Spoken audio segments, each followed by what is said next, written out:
Hi, how are you? You're on Caesar Blues channel. And today I've come all the way to Italy to try the best of Tuscan cuisine. I'm in Florence, the gastronomic and cultural capital of this region of Italy. Here, right next to the restaurant where I'm going to eat, are places like the Cathedral of Santa Maria del Fiore and Michelangelo's David. In short, a lot of Renaissance art that will fascinate you. Florence is among the most beautiful cities I visited, and I expect its food will meet expectations. To check it out, I've come to the highest rated restaurant in the city by far. Almost 30,000 reviews for a restaurant that has a 4.7 out of 5 on Google Maps. I mean, that's absolutely insane. It's called Trattoria dell'Oste. It's right behind me. I got up early to come here, walked as much as I could, and I've worked up a hunger that gives you cramps. So I'm heading inside to see what it's all about. Let's go.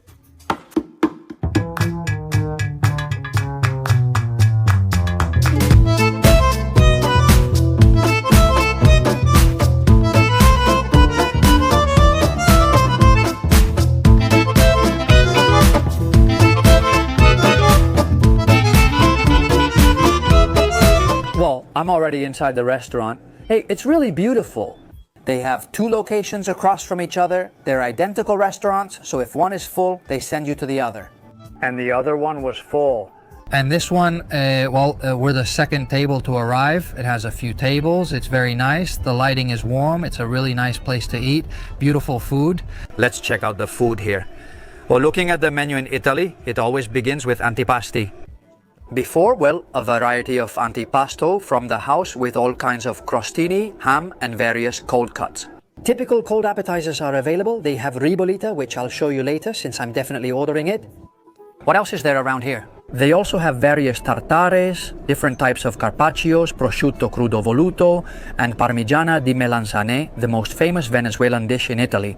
Wow, they have quite a few pasta dishes. The most common pasta around here is pizzi, and they have different kinds. There's carretera style, ragu di chianina. Chianina is local beef. They also offer various tortellini, ravioli, and lasagna.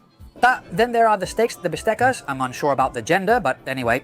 In Spanish, we'd say chultons, because in Florence and Tuscany, the most renowned typical dish is the steak. They have various types like Bistecca alla Fiorentina, which is a T-bone steak. They have the costata, which seems to be the sirloin, and then they have the controfiletto and the filetto. They have different qualities, and then a few second courses, among which are several filetto options. They also have veal tripe, which is like tripe stew. They serve polpette al sugo. I think it's funny since polpette sounds like octopus, but it isn't. They're meatballs. They also have lamb chops and a few fish side dishes. Start with the mussel soup. They also have spaghetti with clams, spaghetti with seafood, seafood risotto, and then separately they have another menu, which is the meat menu. Well then, in more detail, he explains again the bistecca, the fiorentina, the costata, the controfiletto, and the filetto. He explains they offer American Black Angus, Danish meat, Rubia Gallega from La Coruña, Spain, and Wagyu. And well, he explains to you here where the breeds come from. Anyway, and this is the whole menu, which has already been thoroughly reviewed. And now let the feast begin. Man, just look at this beautiful thing. The most common appetizer in Tuscany is the affettato misto di salumi toscani, a cold starter with Tuscan cured meats. As you can see, on one side there's prosciutto di Parma, pork leg. They add salt and cure it naturally. They say it's usually for more than a year.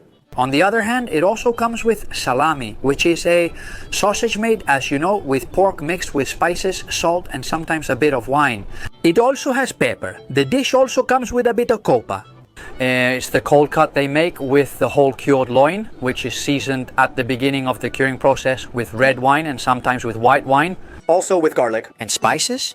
It depends on the region. Be aware, they've also added finocchiona, a traditional cold cut. Also 100% Tuscan, made with minced pork, but seasoned with fennel seeds and soaked in red wine.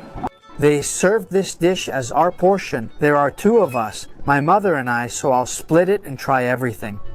By the way, at the beginning of the meal, they also served us bread along with extra virgin olive oil, with the symbol of Trattoria dell'Oste and also with balsamic vinegar from Modena, so we could dip the bread roll in these delicacies. I also ordered wine, naturally, a Chianti, the region's most famous. Specifically, I chose a classic Riserva small bottle, Since it's just us two, we won't finish a big one even if it's better. It's from 2021. This is a wine that is produced here between Florence and Siena, right nearby. I've served myself this delicious looking plate and I'm about to enjoy it. Well, I'm going to start with the salami because I love salami. Delicious. I would never do this in Spain. I'll pass some bread to my mom. I'd never order cold cuts there. I already have it at home. So at restaurants, I prefer to try their food. Being away from home and since it's a classic here, I had to order it and it's really good. A refreshing, slightly fatty appetizer that's very tasty and sliced extremely thin. The wine is delicious, really delicious. Anyway, I'm going to try the glass. I've tried the glass several times, but I don't think I've ever tried a glass like the one they make in Spain, never in Italy. It's also very good with spices inside and a unique flavor. They don't cure it with paprika, from what I can tell. Well, it's good, it's good. It's not really different from what I've already tried. Let's see. How's the finocchiona? Oh, this is really good. You can really taste the fennel, can't you? This one is completely new to me, since I've already tried similar things to the others. Really tasty, it's got a good amount of fat. I love how thinly they slice cold cuts in Italy, almost to the millimeter. So far, finocchiona is by far my favorite. Anyway, I saved it for last, the prosciutto. I'm open to all kinds of comments about prosciutto, because in Spain we have Iberian ham, which is a completely different product. And well, I know I'm going to like it, but it's not going to have anything to do with the ideal of cured ham that I have, the Spanish one. Still, it's actually pretty good, you know, of all the prosciuttos I've had, and I'm not just saying that because of the restaurants I pick. Often I think, wow, this is the best I've had. Of all the prosciuttos I've tasted, believe it or not, just like that show's intro. Let's see if you remember the name. I'll read you a comment, okay? Let's see if you remember the name of the show. Did it begin with the song that said, believe it or not? Well, believe it. Hey, this is one of the best prosciuttos I've ever had. It's delicious, perfectly salted, made from white pork, and comparing it to Iberian pork doesn't make sense since they're completely different. Great appetizer, really good. In Tuscany, it's served on every table before meals. And what if it's about following tradition and trying the traditional things? We've made the right choice, and now we should continue with the other dishes. I already have the next one. So what you're seeing here are crostini, specifically crostini with Tuscan-style chicken liver pate. Well, a classic of Tuscan tradition. Crispy bread slices with smooth chicken liver pate, a staple Tuscan appetizer, especially at celebrations and family meals. They make a pate that's slowly prepared with onion, capers, anchovies, wine. Sweet wine, then it's blended to get this texture, and it's as easy as spreading it on the little toasts, which are usually toasted. And there are 4 pieces, so I'll share them with my mother and see how it is. Alright then, let's see how these crostini are. With fegato. I'd already read that fegato means liver.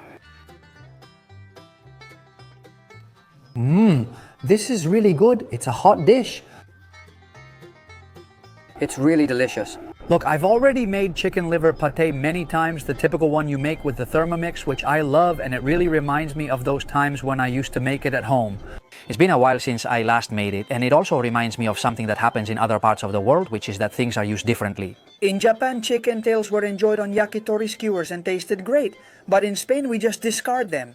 What about chicken liver? I rarely hear people mention eating chicken liver or chicken liver pate. When it's something that's actually pretty easy to make and turns out delicious. It's really good, and the bread is also very tasty.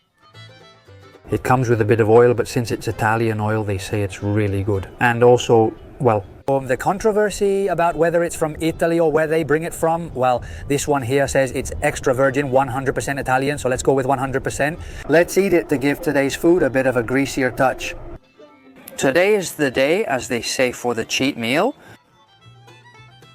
Well, it is what it is. It's much tastier with the oil, which is really, really good.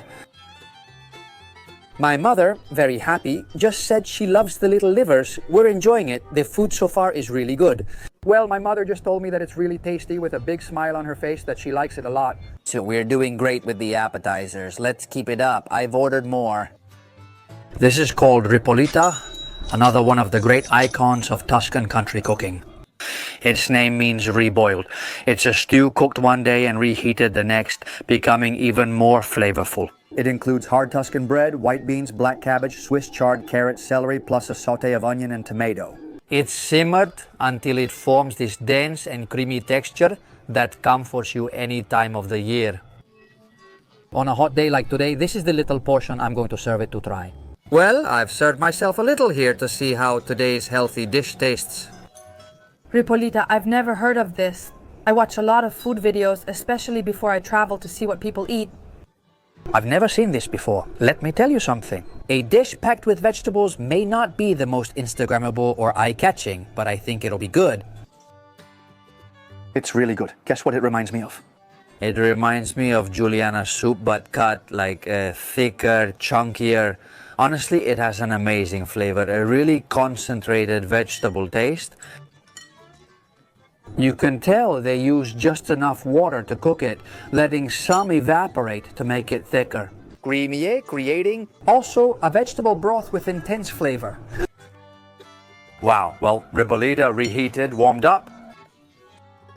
Well, I can taste some kind of spice, but I can't tell you what it is. The combination of vegetables is really good, I insist. It reminds me of a julienne soup. That's the flavor it brings to mind. Look, I'm not really a big fan of Swiss chard, but honestly, I really like it in this form. Quite a lot, actually. The Ribollita is delicious. If you're nearby, I recommend ordering it. These are the first vegetables I've had since I left Madrid 3 or 4 days ago. And hey, even though it's hot today, this dish isn't heavy or greasy and has a strong vegetable flavor. It's really well cooked. Let's continue with more good calories. And now it's time for pasta, because if you're in Italy and you don't order pasta, it's like you haven't really been to Italy. But this isn't just any pasta, it's one of Tuscany's most traditional recipes. They're pizzi senesi with Chianina ragu, chopped by hand. Pizzi is Siena's traditional pasta. It's cool. It's a spaghetti, but as you can see, it's very, very, very thick. They're handmade with flour and water, a really rustic texture, perfect for holding onto the sauce. The ragu uses Chianina meat, chopped by knife, for a chunkier, irregular texture. Wow, that's a great plate of pasta. Ujo, it looks amazing, doesn't it? They also brought me some Parmesan cheese. I'm going to share it, put plenty of cheese on, and enjoy it. I'll add a little bit of Parmesan cheese.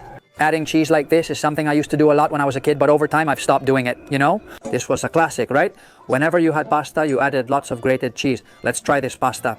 These pizzi are ultra jumbo-sized spaghetti Julines. They look like they've taken steroids or something. I don't know how to start this. I'm sure you'll be telling me in the comments that I'm doing it wrong, but Julines, each of these super spaghetti looks like a hose here. Whenever I visit Italy, I always say pasta here is almost a religion, and it really tastes better. This is so good. It's really, really delicious, huh? This stew is delicious. The ragu and tomato sauce are amazing, and the tomato flavor is excellent. See how the tomato sauce soaks in? It covers all the pasta perfectly. What flavor? Even without the meat, the sauce left on the pasta gives it amazing flavor. It's tough to pick up, so I'm gonna break it up with the spoon. There's really no other way. A real Mayan coque, there's just no way. It's honestly delicious, you know? One of the best pasta with ragu recipes I've ever had. What they call bolognese comes from here, right? Am I going to Bologna too? Of course, to try bolognese pasta in Bologna, well, I'm going to do all the classic Italian food cliches in these days. Stick to. So if you are my feet, if you haven't subscribed to the channel yet, do it now and hit the bell to get a notification every time there's a new video. The super saga through Italy is starting, and this is only the first video. It's really delicious, I'm serious. The portions are generous too. One plate of pasta and bread is a complete meal for one person. A typical Tuscan dish, you know? One I had never heard of before either. It's really good with cheese. There's never enough cheese. I'm gonna add a little more. For me, powdered cheese on pasta is like aioli in life. You know, the more you put on, the better your life will be. In this case, the pasta is incredibly tasty and delicious. But I'm already looking forward to the dish that's truly, curiously representative of Florentine cuisine. A bit more of this delight. I feel a bit clumsy eating this here, with the fork pushing the spoon. I don't know how they eat it in Florence. Frankly, with a dish like this, have you eaten, right? You've got the protein, the carbs, it's a super homemade dish, it's really tasty. I insist, I don't know how in Italy, why? Is it my cooking or what? Because the pasta tastes different. I mean this positively, it's much tastier than when I make it or have it in Spain. If you've been around here, you know what I'm talking about. And also, if you've been around here, you know what's coming. I'm really excited about it, and it should be here any minute. Let's see if they bring it now. And this one, is this the most famous dish in Florentine cuisine? Of course, the Bistecca alla Fiorentina. This is meat from the Chianina breed, which is considered, by the way, one of the best in the world, or so they say. It's a breed from the Chiana Valley in Tuscany. Famous for its impressive size, and they say the extraordinary quality of its meat. Very tender, with an intense flavor and a marbling of fat that gives it great juiciness. As you can see, the piece is cut several centimeters thick. Always served with the bone. To be bistecca, the Fiorentina must have the T-shaped bone, the T-bone, which includes only the sirloin and part of the loin. This, I insist, is a top recipe in the local cuisine. I'm going to give my mother a bit. It comes on a stone, just a little. Let's split it evenly. It stays warm on the stone. It's supposed to be grilled over coals. I've already been looking at all the cuts of meat they have in the restaurant's display window. Wow, it's true. The meat looks amazing. They offer globally award-winning meats, served rare as I ordered. For now, I'm going to grab a couple of pieces from here and a piece of the loin. And in the meantime, my mother can try the other part. What a look. The little plate I prepared looks great. This is the plate of meat I served myself. Let's see how earthy it is. Well, even though it's a serrated knife, which isn't my favorite. The meat cuts very well. Wow, that's a big chunk of meat. You might say, is that raw, dude? Well, it's warm inside, huh? They've tempered it well. Well, look, it's very tender, huh? In fact, look at how it cuts. It's well cooked, honestly. This is the loin part. I insist for now, the meat tastes really good. As for salt, I'd say I'd add a little more, huh? But that's just me. Is the meat tasty? Yes. Is it juicy? Medium rare, huh? Well, let me correct that. It's a bit juicier. Medium well, a good one, okay? 6.5, 7. Despite everything, I feel it's still missing some fat. It's a treat. Notice how thick they slice it here? The service is very attentive. I'm looking at the food on other tables and the portions are huge too. People look really happy, really enjoying the food. I said that when I came in, there was no one here. Now there's not a single empty table. The bit of fat on the outside tells me a lot about the meat. The first thing is that it's a very melting fat, really tasty, a fine flavored fat, and fat from a meat that I think hasn't gone through any kind of aging process, beyond the usual 15 or 20 days given to a calf. Let's go with the tenderloin. Well, this really is like butter. What butter? The tenderloin, huh? Real butter. And it's really good. Look, it has more exposure to the heat source they used to cook it, which in theory should be the grill, but I don't notice that aftertaste that the grill usually leaves. Since it has more heat exposure, nothing as I mentioned, it caramelizes more and gets more of the Maillard reaction, giving it a crunchy texture. It's actually even more fun, if you let me use that expression, than the part with the chop. Roasting a piece of meat this thick and getting it this well done wouldn't be easy, huh? Even though many people will come and say it's raw, or it's not raw. To keep it juicy and hot in the center, with a good sear and caramelization outside, but not burnt or charred. I like the color it has. And therefore, I think they've prepared it very well, considering it's a signature dish. I mean, they're not gonna mess it up. A bit of fat, I insist, the flavor is very delicate. I like the guianina. I'm getting a bit more food, though my mother says she's full after all we've eaten. Chuleta, definitely for sharing, huh? For 2 people. Since my mother can't eat anymore, I'll bring the leftovers here for you to see. Here, we don't waste food, and we're going to try to, well, I said we don't waste it. We'll try to eat what we can and what we can't. I'm not sure, are there containers in Italy? I assume so. Was I excited to see a carnivorous tribute? It has, like I said, very little fat, very little waste. If you're concerned about how the meat is cooked, don't worry. You can order it any way you want. In every restaurant in the world, if you like it more well done, there's no problem. You just ask for it more well done and that's it. Do you also prefer it rare? I do, and I think it's juicier that way. There's no accounting for taste. A last bit from the rib chop. It would have been better to bring more people and compare this breed to others. I was left wanting to try the Rubia Gallega, but well, I think the best thing is to have it in Spain, right? In this series, I won't make my usual videos. I don't want to record myself eating Spanish food in Italy, though it would be funny. So to compare, how do they do it? Why do they put serrated knives in steak restaurants? I don't know that. Such an award-winning restaurant, it used to be considered the best, you know? It's already been decided that using a sharp, straight-edged knife is better. Let me see if there's another little piece here with some meat. The fat is really tasty, huh? There's no secondary aging flavor, just the pure taste of the meat. I would have added more salt, honestly, but you know what? When I make these videos and use a lot of salt, I end up drinking water all afternoon and feeling my heart race. Boom, boom, boom, boom, boom. Way too much salt. I don't like it. So, well, I know that with a little more salt, it would have tasted even better. How delicious is all this that's stuck to the bone? That's why it's called T-bomb. T is te in English, bomb means bone, so it's a bone shaped like a T. I love this little activity here, and I don't know why. Maybe it's because you don't have to pick it up with your hands or something. When I'm with others, no one usually wants to do it. That's fine. I'm happy to do it. Do you need to have friends like that? I'm staying here to play the violin. Easy rhyme, although it also looks like cutting soap. Just like Victor Santiago. Honestly, I prefer this meat to the others, you know? Anyway, let's move on to dessert, by the way. I don't know if you can see it or not, but this is all that's left of the little chop. There's nothing wasted. It's not like in many places where you're left with a huge chunk of fat and parts you won't eat. Well, that's all that's left over. And now let's move on to dessert, where I hope nothing will be left. You already know this one, right? It's tiramisu. Although this isn't typical of this region, it's actually from Veneto in the north of Italy. Tiramisu? Did you know it literally means pick me up or cheer me up? Well, it's in reference to the stimulating effect of the mix of coffee and sugar. Well, you already know it has ladyfingers, coffee, eggs, sugar, mascarpone, and it's all covered with cocoa. But we had to order a typical Tuscan dessert, and the only one on the menu is what you're seeing here. Look, it's simple. It's called Cantucchi Toscani and Vinsanto. I hope I said it right. Cantucchi Toscani, also called cantuccini. These are traditional Tuscan cookies made entirely here with flour, sugar, eggs, butter, and whole almonds. And then comes the Vinsanto, which is a sweet dessert wine that goes perfectly with this little dessert. All right, I'm gonna try a little bit of the tiramisu, which I'm really excited about. Oh, what a great texture. Is it the same with pasta as it is with tiramisu? That in Italy they taste better to me, huh? This one has mascarpone. When I say that tiramisu has mascarpone, a lot of people doubt me. And I've tried it several times with mascarpone. Let me know in the comments if you've tried it with or without mascarpone, or just with coffee, or how you make it.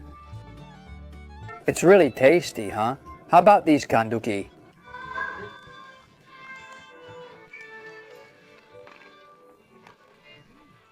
They're very dry, hard cookies because they're baked twice. Now I understand the little glass of wine, it's just that it's quite dry, it's not very sweet, it has a strong lemon aroma. I won't say much about the tiramisu because, well, you can imagine, it's a tiramisu that's really delicious, really well made. The cream with the mascarpone cheese is really good, honestly. Like I said, it tastes as if it was made in Italy, just like being in Florence. Oh, the wine is warm. Wow, it's got a lot of alcohol, huh? The cantucchi a bit dry, huh? The cantucchi tastes really good, but it's pretty hard. But not as hard as the hug I'd give you if you were here in front of me, to thank you for staying with me until this point in the video. That's all for today. I'm here with my mom, enjoying dessert and conversation. And to you, as always, I tell you not to forget to give the video a big super like if you enjoyed it, subscribe if you haven't already. And turn on the ding dong, the bell, so YouTube notifies you about the next uploads of the upcoming videos that are coming, which are going to be great. Here in Italy, trying the typical cuisines of each region, I'm on my way to Sicily along the road. I don't know, Rome and Naples have totally different cuisines. Then I'm going north. I'm heading to Bologna and plan to visit some places I know will interest you gastronomically. So, like I said, don't miss any of the upcoming videos because that's all for today, and I'll see you at the next restaurant. Goodbye.